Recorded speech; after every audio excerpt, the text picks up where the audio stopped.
Next topic, Wheatstone Bridge. Very important questions, 5 mark asking for the annual exam question. An important application of Kirchhoff rule is the Wheatstone Bridge. Wheatstone Bridge ki Kirchhoff rule ரொம்ப முக்கியமானது அப்படின்னு சொல்லுவோம். It is used to compare the resistance and also help determine the unknown resistance in the electrical network. The electric network உடைய unknown resistance calculate பண்ணோம் அப்படின்னா அது Wheatstone Bridge நம்ம என்ன செய்யலாம் யூஸ் பண்ணலாம். ஸோ நம்ம எதை கன்சிடர் பண்ணுறோம் பாருங்க, B, Q, R, S connected the battery. The galvanometer G is connected between the point B and D. The B க்கு D க்கு இடையில நம்ம என்ன செஞ்சிருக்கோம், galvanometer நம்ம என்ன செஞ்சிருக்கோம் கனெக்ட் பண்ணி வச்சிருக்கோம். The point A and C, the battery is connected. நம்ம என்ன செய்யணும்னா battery எங்க கனெக்ட் பண்ணிருக்கோம் அப்படினா between the point A and C battery connect பண்ணியாச்சு. The current following through the galvanometers Ig and resistance is G. அப்ப இந்த G வழியா தான் என்ன செய்யுது கரண்ட் வந்து பாஸ் ஆகுது. ஆன்சர் புரிஞ்சுக்கோங்க. The important application Kirchhoff rule, it is used to compare the resistance and also help to determine the unknown resistance the electrical network. Electric network உடைய unknown resistance கால்குலேட் பண்ணனும் அப்படினா இந்த Wheatstone bridge தான் நம்ம use பண்ண போறோம். BQRS the connected the four resistance. A galvanometer G is connected between the point B and D. The B க்கு D க்கு இடையில தான் galvanometer கனெக்ட் பண்ணியிருக்கோம். பேட்ரி எங்க கனெக்ட் பண்ணிருக்கோம் அப்படினா between the point A and C. A க்கு C க்கு இடையில நம்ம கனெக்ட் பண்ணிருக்கோம். இங்க the direction தான் very important. direction நல்லா பார்த்து வெச்சுக்கோங்க. இந்த direction வச்சு தான் நம்ம இந்த क्वेश्चनல போக போறோம். ரொம்ப important questions, நம்ம ஈஸியா அண்டர்ஸ்டாண்ட் பண்ணலாம் பாருங்க. First, apply the Kirchhoff current rule to the junction B. நாம என்ன பண்ண போறோம் அப்படினா first Kirchhoff உடைய current rule the B ஜங்ஷனுக்கு நாம என்ன செய்ய போறோம் அப்ளை பண்ண போறோம். So Kirchhoff உடைய first rule,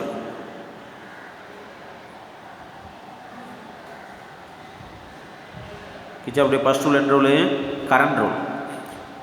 The algebraic sum of the current to meet any junction circuit is 0. அப்ப இந்த B junction எடுத்துக்கலாமா? அப்ப இந்த B ங்கற பாயிண்ட பாருங்க. இந்த எது என்ட்ரி ஆகுது? ஆக்சுவலா I1 என்ட்ரி ஆகுதா? So I1. அடுத்து பாருங்க Ig galvanometer வந்து என்ன B ங்கற ஜங்ஷன்ல இருந்து galvanometer current is towards நமக்கு என்ன செய்யுதுனா away from the point. இங்க இருந்தா அப்ப minus Ig minus I3 equal 0. கரெக்ட்டா? இங்க B ங்கற பாயிண்ட் பாருங்க. இதான் B அப்படி வெச்சுக்கிறோம். இதான் ஜங்ஷன். ஆக்சுவலா I1 வந்து என்ன செய்யுது என்ட்ரி ஆகுது. Ig வந்து என்ன செய்யுது ரிலீவ் ஆகுது. I3 என்ன செய்யுது ரிலீவ் ஆகுது. So direction பாருங்க, entering from the junction positive, leaving from the junction is negative. First junction முடிச்சா, next the D applying Kirchhoff rule current rule to the junction D. அப்ப D ங்கற ஜங்ஷனுக்கு அதே மாதிரி தான் ஃபர்ஸ்ட் ரூல் என்ன செய்றோம் apply பண்றோம். D பாருங்க I2 என்ட்ரி ஆகுதா? So I2 plus Ig பாருங்க Ig என்ட்ரி ஆகுதா? Ig I4 மட்டும் என்ன செய்யுது? I4 equal 0. So equation number 1. Equation number 2. The algebraic sum of current to meet any junction circuit is 0. D junction பண்ணல பண்ணியாச்சா? Next, applying Kirchhoff voltage rule, the loop of A, B, D, A. இங்க பாருங்க A, B, D, A. இதுக்கு என்ன இந்த லூப்புக்கு வந்து என்ன செய்றோம்? ஆக்சுவலா Kirchhoff உடைய செகண்ட் ரூல் என்னது? Voltage rule. Voltage rule apply பண்றோம். வோல்டேஜ் ரூல் எடுத்துக்கோங்க. கிளாக் வைஸா இருந்தா பாசிட்டிவ், ஆன்டி கிளாக் வைஸா இருந்தா நெகட்டிவ். சோ பாருங்க I1B அப்போ I1B பிளஸ் இதற்கு பாருங்க IGG. இங்க மட்டும் ஏன் நான் வந்து நெகட்டிவ் சைடு வந்து இண்டிகேட் பண்றேன்னு பாருங்க. நெகட்டிவ் சைடு ஏன் இண்டிகேட் பண்ணா இதுதான் anti clock wise direction. So I2R equal 0. பாருங்க இது கிளாக் வைஸ் டைரக்ஷன், then இது anti clock wise direction. Equation number 3. The loop of A, B, C, D, A. நம்ம என்ன பண்ண போறோம் அப்படினா A, B, C, D, A இந்த லூப் என்ன செய்ய கன்சிடர் பண்றோம். சோ இங்க என்ன ரூல்? அதே வோல்டேஜ் ரூல். பண்ணலாமா? பாருங்க I1B plus I3Q ஏன் மைனஸ் போட்டு பாருங்க I4S மைனஸ் I2R ஈக்குவல் 0. ரெண்டுமே கிளாக் வைஸ் டைரக்ஷன், இது ரெண்டு anti clock wise direction. Anti clock wise direction இருந்தால் நெகட்டிவ், கிளாக் வைஸ் டைரக்ஷன் இருந்தால் பாசிட்டிவ்.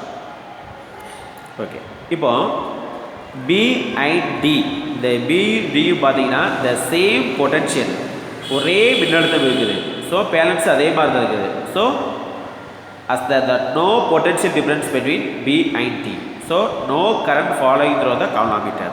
அப்போ இந்த B and Dல வந்து பார்த்தீங்கன்னா கரண்ட் வந்து இருந்துச்சு பாஸ் ஆகுது. ஏன் அங்கே வந்து இருந்துச்சு பொட்டன்ஷியல் வந்து எப்படி இருக்குது, ஆக்சுவலாக அங்கே இருக்கக்கூடியது எல்லாமே பேலன்ஸ் பண்ணக்கூடியது வந்து to be the balanced potential, same potential இருக்குது. அதனால் the no current following through the colorimeter. So அப்போ என்ன ஆகும், IG ஈக்குவல் 0. இப்போ என்ன ஆகிடும்னா ஐஜி டேம் ஃபுல்லாக என்ன செஞ்சிடும், 0வாக மாறிடும். ஸோ இதை நம்ம என்ன பண்ண போகிறோம் அப்படின்னா, எதை சப்ஸ்டிட் பண்ண போகிறோம் அப்படின்னா, we get equation 1, equation 2, equation 3. அப்போ இந்த ஐஜி டேம் ஃபுல்லாக என்ன செஞ்சிடும், 0 ஆகிடும். அப்போ ஐஜி டேம் ஃபுல்லாக 0 ஆகிடுச்சு. என்ன ஆகும், I1 equal I3, I2 equal I4, I1B equal I2R. So equation number என்ன செஞ்சுக்கலாம், 4, 5 and then 6. ஐஜி டேம் ஏன் 0 ஆச்சு, the potential difference எப்படி இருக்குது அப்படின்னா, the B and then D the same potential, so the no current following through the colorimeters. So this equation நம்ம என்ன பண்ணுறோம் அப்படின்னா, equation 5 and then 4 எதில் சப்ஸ்டிட்யூட் பண்ண போகிறோம் அப்படின்னா, ஆக்சுவலாக சரி ஈக்குவேஷன் நம்பர் இதுதான் 4, equation number 5, equation number 6, equation number 7. So 6, 5 we get substitute equation number 4. நம்ம என்ன பண்ணுறோம் அப்படின்னா, ஈக்குவேஷன் 4ஐயும் சரி ஈக்குவேஷன் 5 and 6 ஈக்குவேஷன் 4 சப்ஸ்டிட்யூட் பண்ண போகிறோம். பண்ணலாமா, ஈக்குவேஷன் 4 என்ன first I1B plus I3Q minus I4S minus I2R equal 0. So ஈக்குவேஷன்ல இருந்து செய்யலாம், பேலன்ஸ் பண்ணலாமா. என்ன ஆகும், I1 இருக்கிற இடத்துல I3 அப்ளை பண்ணிக்கலாம். So I1B plus Q equal I4 இருக்கிற இடத்துல I2 அப்ளை பண்ணிக்கலாமா. அப்போ I2R plus S. இந்த ஈக்குவேஷன் பாருங்கள், ஈக்குவேஷன் 8 பாருங்கள். இந்த equation 8 we took it I1B plus I3Q equal I2 I4S plus I2R. Balance பண்ணிக்கலாமா. ஸோ இதுதான் நம்ம எடுத்துருக்கோம், I1B I1Q, I1 காமனை வெளியே எடுத்துருக்கோம், I2S I2R, I2 என்ன செஞ்சுருக்கோம், நாம் காமன் எடுத்துருக்கோம். So this equation number is 9.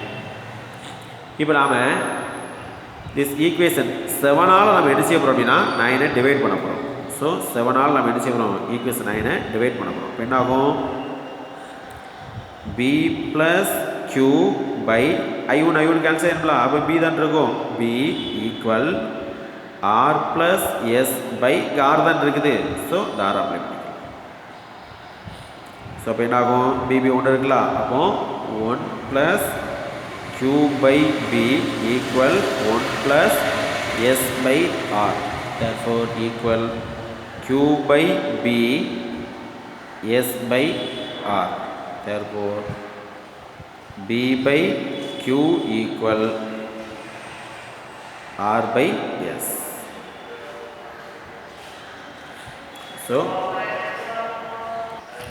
So equation நம்பரை 8 தான் நம்ம அப்படி சேஞ்ச் பண்ணியிருக்கிறோம். I1B plus I1Q equal I2S plus I2R. இந்த ஈக்குவல் டு 0 இருக்கிறத நம்ம என்ன அப்படி சேஞ்ச் பண்ணி வச்சுக்கிறோம். இப்போ நம்ம என்ன பண்ண போகிறோம் அப்படின்னா, இந்த ஈக்குவேஷன் 8 தான் நம்ம என்ன பண்ண போகிறோம்னா, ஈக்குவேஷன் 7ஆல் வந்து டிவைட் பண்ண போகிறோம். ஈக்குவேஷன் 7 ஆனது I1B ஈக்குவல் I2R. பாருங்கள், I1B plus I1Q divide by I1B equal I2S plus I2R by I2R. So I1 common எப்படி எடுத்துக்கலாமா? இப்போ I1 B plus Q common எடுத்துக்கலாமா? Equal I2 R plus S. So இந்த ஈக்குவேஷன்லேருந்து நம்ம என்ன செஞ்சுருக்கோம்? இதை பேலன்ஸ் பண்ணி எடுத்துருக்கோம். இப்போ நம்ம என்ன பண்ண போனால் இதே சேமுக்கு நம்ம வச்சுக்கிறோம். கொண்டு தான் என்ன பண்ண நம்மளுக்கு B plus Q by B equal S plus R by R. Therefore 1 plus Q by B equal 1 plus S by R. இது நம்ம பேலன்ஸ் இருக்கும். So Q by B equal S by R. Already எழுதணும்னா B by Q equal R by S. ஆக்சுவலாக இந்த Wheatstone பிரிட்ஜினுடைய uses என்ன அப்படின்னா, unknown resistance is easily calculated. ரெசிஸ்டன்ஸுடைய value தெரியாமல் இருந்ததுன்னா அதை நம்ம என்ன செய்யலாம்? ஈஸியாக இந்த பிரிட்ஜை பேலன்ஸ் பண்ணி நம்ம செஞ்சலாம். So this is the bridge balance condition only under the this condition. என்ன அப்படின்னா, ஆக்சுவலாக அதோடைய கால்னாமிட்டருடைய டிஃப்ளெக்ஷன் வந்து நல்லா இருக்கணும். சப்போஸ் இதோடைய வேல்யூ வந்து அட்ஜஸ்டன்ட் ரெசிஸ்டன்ஸ் அப்படின்னு என்ன செய்யலாம்? நம்மளுக்கு கான்செப்ட் இருக்கலாம். நம்மளுக்கு இதில் அன்னோன் ரெசிஸ்டன்ஸ் எவ்வளோ வேல்யூ கொடுத்தாலும் சரி, தெரியாத வேல்யூ நம்ம என்ன செஞ்சலாம்? ஈஸியாக கால்குலேட் பண்ணிக்கலாம். இதுதான் வீட்ஸ்டோன் பிரிட்ஜோடைய வேல்யூ. ஸோ ரிப்பீட்டட் பாருங்கள், review. BQRS there was BQRS. There are 4 resistors connected so on the page. The column is connected between the point B and D. The page is connected between the point A and C. So the column I here and the current வந்து actually follow. So first நம்ம என்ன பண்ணிருக்கோம் அப்படின்னா, இந்த B அப்படிங்கக்கூடிய இந்த ஜங்ஷனுக்கு கிர்ச்சாஃபோடைய first rule வந்து என்ன செஞ்சுருக்கோம்? அப்ளை பண்ணியிருக்கிறோம். ஃபர்ஸ்ட் ரூல் எனக்கு தெரியும். ஆக்சுவலாக என்ட்ரி ஆச்சுன்னா பாசிட்டிவ், ரிலீவ் ஆச்சுன்னா நெகட்டிவ். பாருங்கள், I1 positive, IG is negative, I3 negative is equal to 0. Second, இந்த D ஜங்ஷனுக்கு கிர்ச்சாஃபோடைய ஃபர்ஸ்ட் ரூல் தான் என்ன செய்கிறாங்க? அப்ளை பண்ண சொல்கிறாங்க.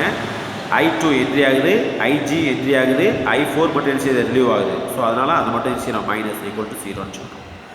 நெக்ஸ்ட்டு ABDA இந்த லூப்பு எது இருக்கு பாருங்கள். ABDA இந்த லூப் வந்துருச்சு நான் கன்சிடர் பண்ண சொல்கிறாங்க. இது ரெண்டுமே கிளாக் வாய்ஸில் இருக்குது, இது மட்டும் எப்படி இருக்குது? ஆன்டி கிளாக் வாய்ஸில் இருக்குது. ஸோ இதனால் இதை நெகட்டிவ் சொல்லியிருக்கிறோம். நெகட்டிவ் போடுறது பாருங்கள். நெக்ஸ்ட்டு ABCDA இந்த கன்சிடர் லூப்.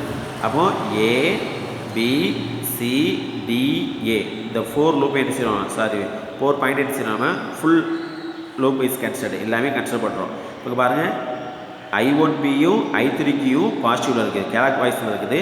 இந்த I4Sம் I2Rம் ஆன்டி கிளாக் வாய்ஸில் இருக்குது. பட்டன் பார்த்துக்கோங்க, BQRS. இன்கேஸ் நீங்கள் என்ன செய்யணும் அப்படின்னா இந்த இடத்துல R அப்ளை பண்ணிட்டீங்கன்னா, ஸோ அதுக்கு தகுந்தது என்ன செய்யணும்? கேன் பி டு ரைட்டு, அதுக்கு தகுந்தது என்ன செய்யணும்? நம்ம எழுதணும். அதனால் BQRS புக்ஸில் என்ன இருக்குதோ அதை அப்படியே என்ன செய்யுங்க? நோட் பண்ணிக்கோங்க. சரியா? இப்போ நம்ம என்ன செய்கிறோம் அப்படின்னா, இந்த IG டேமில் எப்படி 0 ஆகுது அப்படிங்கிற பார்க்கும்போது, ஆக்சுவலாக the B and the D the same potential, the bridge is said to be the balanced. the BD பார்த்தீங்கன்னா சேம் பொட்டன்ஷியல் இருக்குது. ஸோ நோ இங்கே பார்த்தீங்கன்னா நோ பொட்டன்ஷியல் டிஃப்ரென்ஸ். எதுக்கு? பிக்கும் டிக்கும் இப்போ வேறுபாடே கிடையாது. பொட்டன்ஷியல் டிஃப்ரென்ஸ் எப்படி இருக்குது? சேமாக இருக்குது.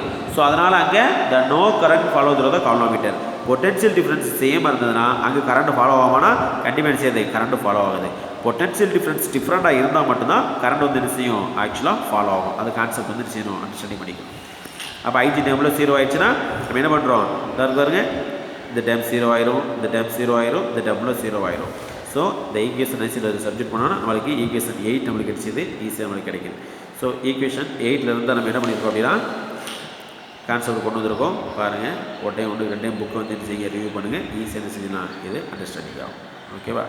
ரொம்ப இம்பார்ட்டன்ட் கொஸ்டின்ஸ் நம்ம என்ன செய்கிறோம்? ஆனுவல் எக்ஸாமுக்கு எதிர்பார்க்கலாம். This questions